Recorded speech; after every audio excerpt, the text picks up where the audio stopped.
Thank you for listening. This course was created to help you succeed in your educational journey. Learn more at baremetalcyber.com, where additional podcasts, books, newsletters, and cool merchandise await. Let's get started. Content safety in artificial intelligence refers to the set of controls and processes that ensure outputs remain aligned with user policy rules, ethical guidelines, and social expectations. It is about filtering harmful content, blocking disallowed categories, and rejecting prompts that would cause the system to generate dangerous or offensive material. Examples include preventing toxic language, hate speech, explicit instructions for harmful activities, or biased outputs that perpetuate discrimination. Content safety is output-focused. Its goal is to protect end users and the public from being harmed by what the model generates. Importantly, this is distinct from infrastructure security, which addresses the protection of the system itself from compromise. Safety ensures models behave responsibly. Security ensures models cannot be subverted. The distinction is subtle but crucial for designing complete defenses. Security in artificial intelligence, by contrast, emphasizes protecting the system's core assets, processes, and data. It includes measures to safeguard training corpora, model weights, prompts, and inference endpoints, confidentiality, integrity, and availability. The classic security triad apply here as they do in other domains. AI systems must be resilient against adversaries who attempt to poison datasets, steal model parameters, inject malicious prompts, or overload inference services. Where safety focuses on what content leaves the model, security ensures that the model itself and the infrastructure that supports it are defended against hostile manipulation.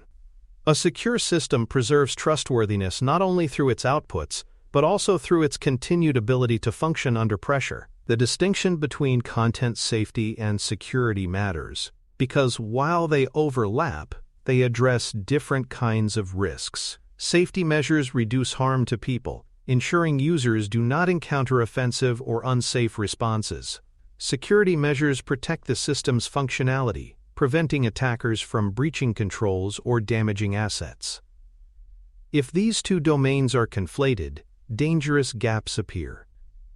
An organization that invests heavily in safety filters but neglects endpoint security remains vulnerable to theft or manipulation. Conversely, one that hardens infrastructure but ignores safety risks may produce toxic content that erodes user trust. Clear boundaries prevent these blind spots, ensuring that both people and systems are defended in complementary ways. Safety controls in practice include block lists that reject disallowed terms, classifiers that detect toxicity or bias, and filters that intercept unsafe requests before they reach the model. These controls are refined through fine-grained policy enforcement, allowing organizations to define exactly what kinds of content should never be generated. Some systems extend this by rejecting unsafe prompts outright, while others generate neutral or redacted outputs. The success of safety controls depends not only on their technical accuracy, but also on their alignment with organizational policy and ethical commitments. They must strike a balance. Too strict and useful content is suppressed. Too loose and harmful material slips through. Security controls in practice look very different. They include input validation to detect malicious payloads, sandboxing to limit the effects of risky prompts, and encryption of traffic to protect confidentiality. Hardening inference endpoints prevents adversaries from manipulating the runtime environment or launching denial-of-service attacks. Monitoring access attempts ensures that anomalous patterns are flagged and investigated. Unlike safety measures, which are visible to end users through blocked responses, security measures are largely invisible, operating behind the scenes to preserve the stability and confidentiality of the system. Together, these controls build a protective shell around the model, defending it against adversarial interference. A concrete example illustrates the role of safety. Suppose a user enters a toxic or hateful prompt into a chatbot. The system's safety filters recognize that generating a direct response would produce harmful content.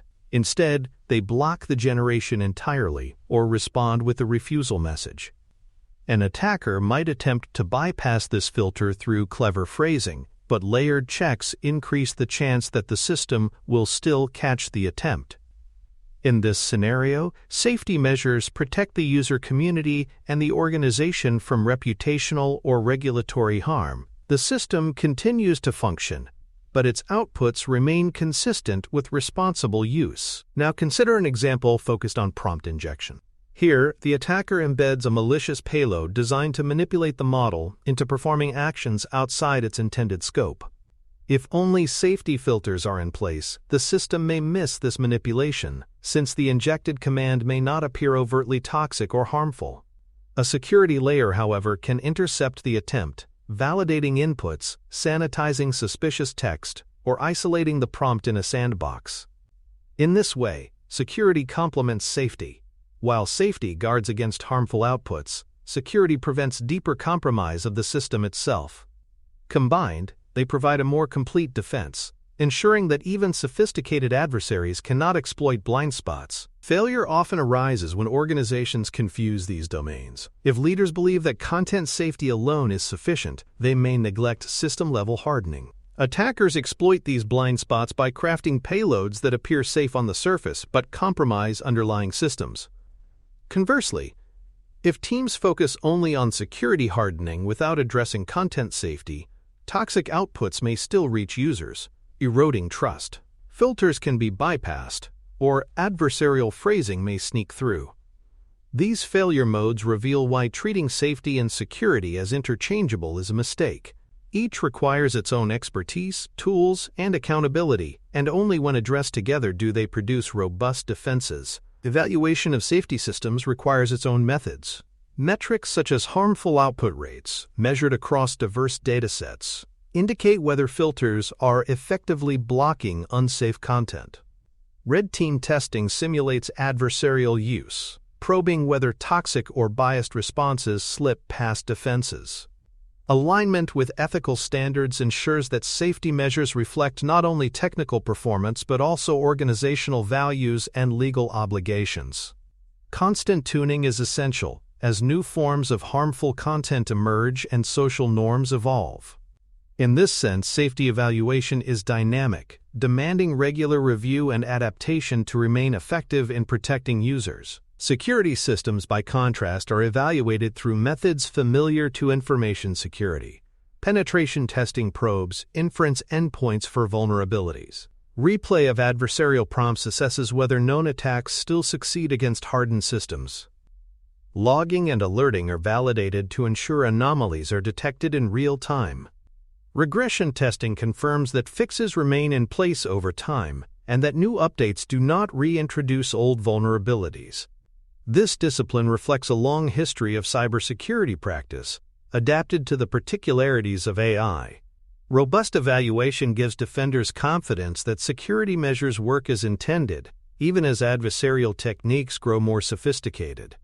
Integration strategies show how safety and security work best together. Safety measures typically apply closer to the user, filtering requests and outputs.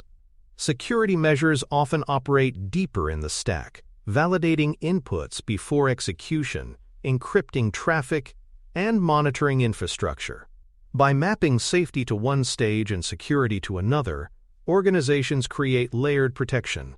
Coordinated response plans ensure that when an incident occurs, both safety and security teams understand their roles and collaborate. This defense in-depth model acknowledges that neither set of controls is sufficient alone, but that together they reinforce one another, closing gaps and reducing overall exposure. Policy enforcement connects these concepts to governance. Organizational rules, such as prohibiting certain types of content or mandating encryption, must be codified into both safety and security systems. Compliance frameworks, whether regulatory or industry-specific, provide external anchors for these policies. Auditing ensures that enforcement is not only claimed but demonstrated, providing evidence for regulators, stakeholders, and leadership. By embedding policies across both safety and security, organizations ensure consistency and accountability. Policy is the bridge between technical controls and organizational values, turning abstract commitments into operational realities. User transparency is another important layer that connects safety and security with trust. When an output is blocked for safety reasons, users should be informed clearly and directly. Cryptic error messages or silent failures only frustrate and confuse, leading to suspicion that the system is unreliable. Transparent communication, such as explaining that a response was withheld due to policy rules, helps build confidence, even when the outcome is a denial. Clear error messaging reinforces that the system is not broken but behaving responsibly. Over time, this honesty reduces frustration and strengthens trust, turning safety measures from obstacles into visible evidence of reliability. Security-related denials, such as blocking a suspicious request, should follow the same principle: clarity without oversharing sensitive details. Operational overheads are a reality for both safety and security controls. Filtering harmful content consumes resources, requiring processing power and latency trade-offs. Stricter filters often increase false positives, frustrating users and adding support burdens. Security hardening has costs too.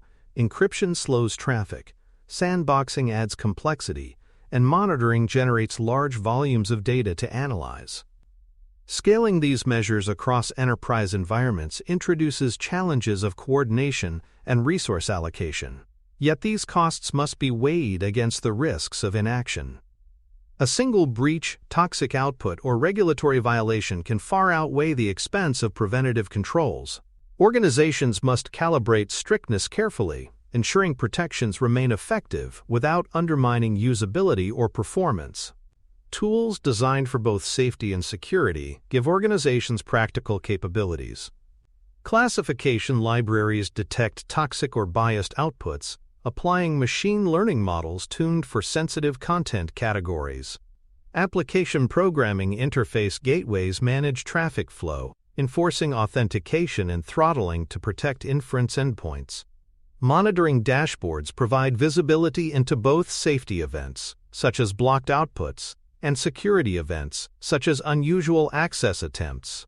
Sandbox environments provide controlled spaces for testing high-risk prompts or integrating untrusted data. These tools bridge theory and practice, giving teams the ability to apply layered controls consistently. By investing in the right tools, organizations transform policy and strategy into operational reality.